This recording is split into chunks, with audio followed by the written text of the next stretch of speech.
40 पछि सुखले रमाउन 3-4 लाख महिनामै कमाउन जानी हो अब कोरियामा। कति काट्ने हो घाँस लडिन सक्छ खोरियामा। कति काट्ने हो घाँस लडिन। ओके, 40 पछि सुखले रमाउन 3-4 लाख महिनामै कमाउन जाने होइन त कोरियामा।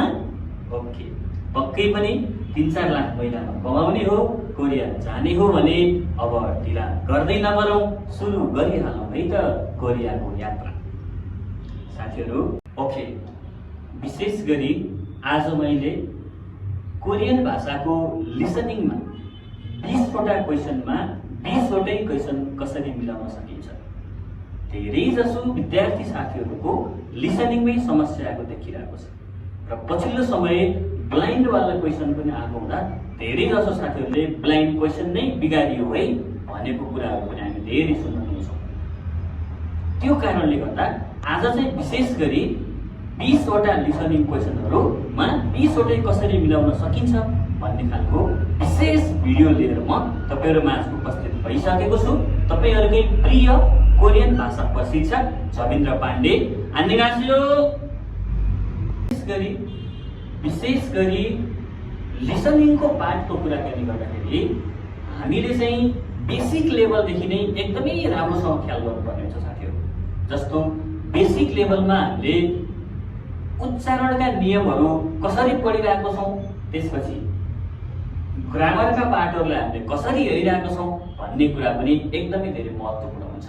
किनभने कुनै पनि घरहरू, बिल्डिङहरू, भवनहरू, अपार्टमेन्टहरू जुनसुकै होस्, त्यो निर्माण गर्ने बेलामा जसरी जग चाहिँ बलियो भयो भने समग्र भवन नै, समग्र घर नै बलियो हुन्छ। त्यस्तै गरी नै यदि हामीले कोरियन भाषामा राम्रो मार्क्स ल्याएर उत्तीर्ण गर्नुपर्ने छ, हाम्रो लिसनिङको पाठलाई पनि राम्रो बनाउनु पर्ने छ भने हामीले एकदमै ख्याल गर्नुपर्ने पाठ भनेको के छ भने उच्चारणको नियम र ग्रामरको पाठहरू छ साथीहरु। जसमा तपाईहरुले नर्मली पनि बेसिक लेभलदेखि पढ्ने क्रममा कोरियन भाषा पढाउने जुनसुकै ठाउँमा पनि नर्मली बेसिक लेभलकै 25 देखि 30 सेटहरू त बनाइरहेको छ एक्जाममा। तपाईले कोरियन भाषाको उच्चारणका नियमहरू, त्यसपछि कोरियन भाषाका ग्रामरहरूलाई पढ्ने क्रममा बनाइएका एक्जामहरूको लिसनिङहरू सुन्दाखेरि तपाईले कतिको बुझ्दै जानुहुन्छ एउटा कुरा त्यसमा भन्नुपर्छ। तपाईले पढेका लिसनिङहरू उच्चारणका नियमहरूसँग सम्बन्धित पनि हुन्छन्। तपाईले पढेका नियमहरू राइट छन् कि छैनन् त्यो पनि महत्त्वपूर्ण कुरा हुन्छ बेसिकको पाठको कुराकानी गर्दा। त्यसपछि जब विद्यार्थीहरूले बेसिक लेभल सकिसकेपछि विद्यार्थीहरू चाहिँ एडभान्स लेभलमा प्रवेश गर्नुहुन्छ। एडभान्स लेभलमा जाँदाखेरि चाहिँ हरेक च्याप्टरमा 2 वटा फेवाहरू छन् र एउटा छङ्गो बुन्वा छ।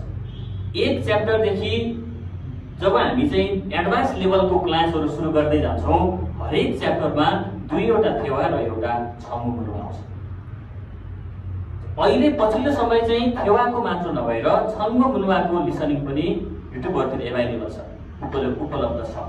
त्यो कारणले गर्दा सुरुको स्टार्टिङदेखि नै फेवाको लिसनिङहरू, त्यसपछि छङ्गो बुन्वाका लिसनिङहरू राम्रोसँग सुन्दै जाने।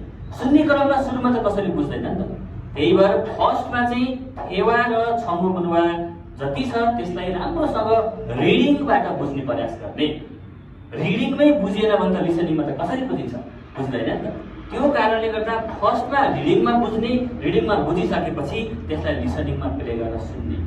लिसनिङमा प्ले गरेर सुन्दाखेरि रिडिङमा बुझे पनि कतिपय ग्रामेटिकका कुराहरू, कतिपय तपाईको चाहिँ तपाईको उच्चारणका नियमका कुराहरू त्यहाँ जोडिने भएको हुँदाखेरि कतिपय तपाईले रिडिङमा पढ्दाखेरि बुझेको कुरा पनि नबुझिन सक्छ।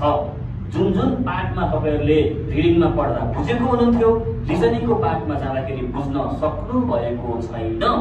त्यो पाठहरूलाई रिपिट गर्दै ब्याक गर्दै जहाँको पाठहरुमा बुझ्नुहुन्न ब्याक गर्दै सुन्दै ब्याक गर्दै सुन्दै गरेर तपाईहरु 1 च्याप्टरदेखि 60 च्याप्टरसम्म ठेवाहरू छङ्गोहरू मजासँग चाहिँ बुन्न सक्ने हुनुस् पहिला। यतिले पनि तपाईहरुको कोरियन भाषाको लिसनिङको लेभललाई बढाउँछ साथीहरु।